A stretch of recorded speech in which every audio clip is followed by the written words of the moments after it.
गभीर जलराशि डंगारे जाई माछ मारुछि जणे मनीष। अकातकात पानी डर तो नाही, कारण ये सबुदिनिया कथा। पानी सह संगात बसी सारिछि एई मनीष, हेले डरौछि अभावपण, कारण अभाव निजर करि सारिछि यांकु। मालकानगिरी जिला चित्रकोंडा पंचायत 14 नंबर वार्डर लबतंती बयस 65 उपर हेलानी। पारालिसिस रे आक्रांत पुओ झील को बाहा कराई सारिछंती।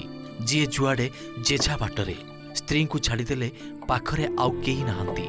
रोजगार कहिले एई माछ मरा। भलरे चली पारु नथिले भी बाड़ी धरी से सकाळु बाहरी पड़ती माछ मारिबाकू। कौ दिन अध केजी तो आउ कौ दिन केजीए माछ मारिले ताकू बिकी टंका आणंती।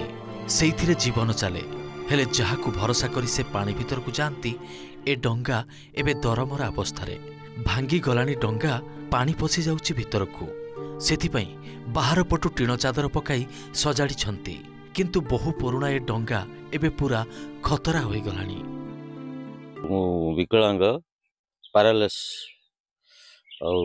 माछ धरिकी बंची माटी घर अच्छु, से घर भी भांगलानी, आउ माछ धरुची डंगा भी भांगलानी। आशा टिके भल डंगा जाल टिके देले भल होता। लब रहुथिबा ए घरर अवस्था भी न कहिबा भल। आजबेस्टस घरे सारा जीवन बीती सारिलानी। पक्का घर पाई अनेक थर गुहारी करथिले भी मिली पारिनी घर। तेणु ए वयस्क मनीष भाग्य को आदरी ए घरे पड़िछि।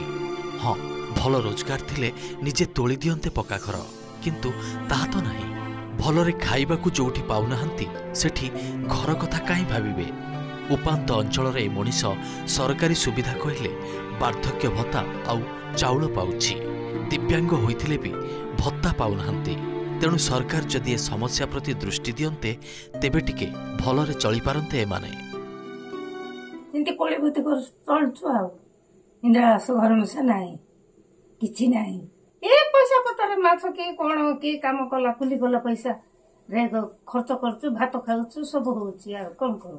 से गोटे पारालिसिस लोक बर्तमान टिके टिके चलाबुला करिया से निज जीविका कहीं भंगा रजा डंगाटे माछ धरिया जाउछन्ती। को दिन अधि केजी, को दिन पाए, को दिन एमजी केजी भिते निजे बिक्री करिया निज पेट बसछन्ती। आउ वर्षा दिन तो माछ पाछ धरि पारे नाही, खरा दिन ही माछ टिके धरे। आ जहाँ पैसा पत्र मिले से मेडिसिन रे ही तार से पैसा पत्र सर जाए। आ ता घर कहले भी भल घरटे ना, कांथ पांथ भांगी सीट फिट भांगी पड़ी, जरी फरी टाणिकी रोचे। पक्षाघात रोगी होगा सत्वे नदी में माछ धरी निजर गुजारण मेंटेन कर जहाँ पैसा कमाउछन्ती से निजर मेडिसिन फेडिसिन खाई चलुचंती। घर अच्छी गोटे आजबेस्ट घर, भंगा आजबेस्ट घर। वर्षा हेले से वर्षा बाहर पानी न पड़ू घर भीतर पानी पड़ुची। खरा दिन भी रहिबार असुविधा सब। सरकार तरफ घर भी घर खंडिया मिल पार्लानी। आमे मत्स्य विभाग सहित जोगाजोग करथिलु। डंगा एवं जाल दिया हबो, किंतु एपर्यंत तांकु इंदिरावास गोटे हेई पारलानी। तार कारण चित्रकोंडा गोटे पट्टा समस्या जगु सबु बेले से माने गोटे तांकर स्थायी बासिंदा प्रमाणपत्र एवं जातिगत प्रमाणपत्र ए प्रमाणपत्र पाई से माने बहुत हंतसंत होचन।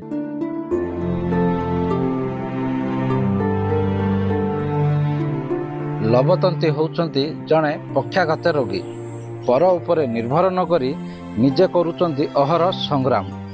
जहाँ भी किछि रोजगार होउची ताहा निज पाई औषध सह तेल लुण रे खर्च। तथापि सरकार उपरे तुटिनी आशा मिलिबो मुंड गुंजिबा निमंते एक पक्का घर। आपण माने जदि लबतंती को किछि सहयोग करबा को चाहुचंती तेबे लेखि रखंतु तांको ठिकाना। नाम लबतंती, ward number 14, Chitrakonda, Malkangiri. Mobile number 7653981011। पुणी थरे कहि रखुछु तांको मोबाइल नंबर 7653981011।